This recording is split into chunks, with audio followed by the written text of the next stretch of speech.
Às vezes, o mais difícil não é fazer uma coisa legal, não é fazer uma coisa boa, não é fazer uma coisa bem feita, não é nem fazer uma coisa que você goste. Às vezes, o mais difícil é saber a hora de parar.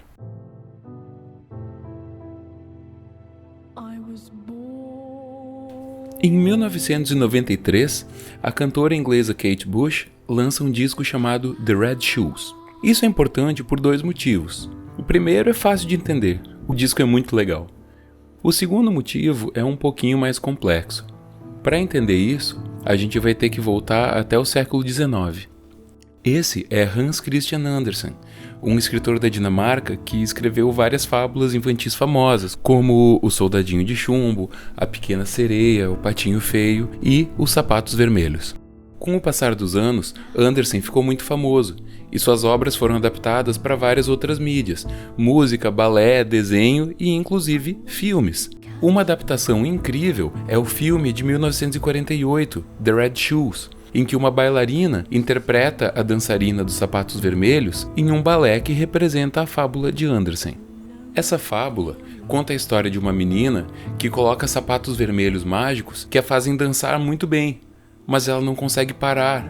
Para que ela não morra, seus pés são cortados e substituídos por pés de madeira, enquanto os sapatos continuam dançando com seus pés dentro. Em 1993, Kate Bush faz o álbum Red Shoes, que fala sobre a história dos sapatos vermelhos. Já faziam 15 anos que Kate tinha ficado famosa por conta de sua canção Wuthering Heights, uma adaptação do livro de Emily Brontë, O Morro dos Ventos Uivantes. Tanto a história do livro quanto a história pessoal da autora Emily Brontë são exemplos do machismo daquela época, de como a sociedade da Inglaterra daquele tempo tratava as mulheres. Kate adaptou um pedaço da história do livro para o ponto de vista de Cathy, uma personagem mulher, mudando o foco narrativo dos personagens homens, que era o foco narrativo dominante. Com essa canção, Kate se torna a primeira cantora mulher a chegar ao topo das paradas com uma canção de sua própria autoria, e Kate conseguiu isso ainda na sua adolescência.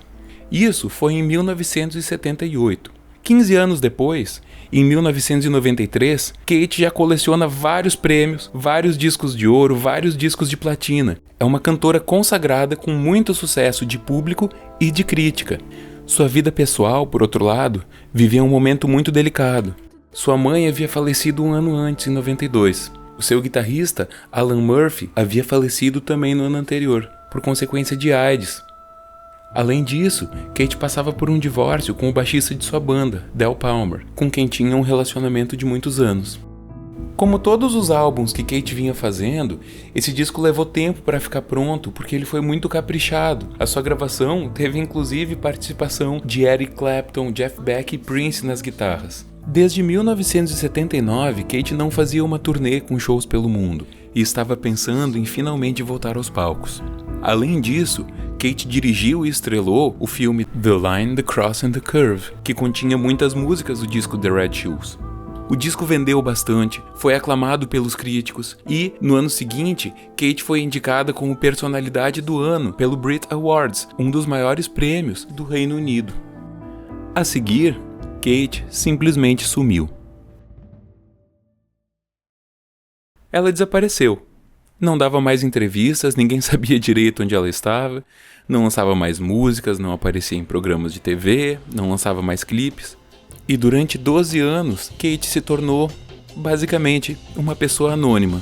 Ela casou, teve um filho, comprou uma casa longe do agito do centro londrino e uma história que depois Kate desmentiu, mas disse que poderia muito bem ser verdade, conta que Kate recebeu a visita de um executivo da gravadora e ele perguntou: no que você está trabalhando? Esperando ver uma música nova, um disco novo, um projeto novo.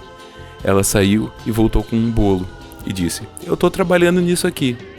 Mesmo quando Kate voltou a lançar discos 12 anos depois, ela nunca mais voltou a ser uma estrela do pop como ela era antes. Sempre teve sua vida mais privada, mais reservada e continuou fazendo sua arte. Às vezes é muito importante saber quando parar, e não só para os artistas. Muita gente acha bonito ser workaholic, muita gente acha bonito abandonar outras coisas importantes da vida em nome de produzir. Às vezes é bom lembrar da história dos sapatos vermelhos, que por mais bonita que seja a dança, se a gente não para, ela nos consome.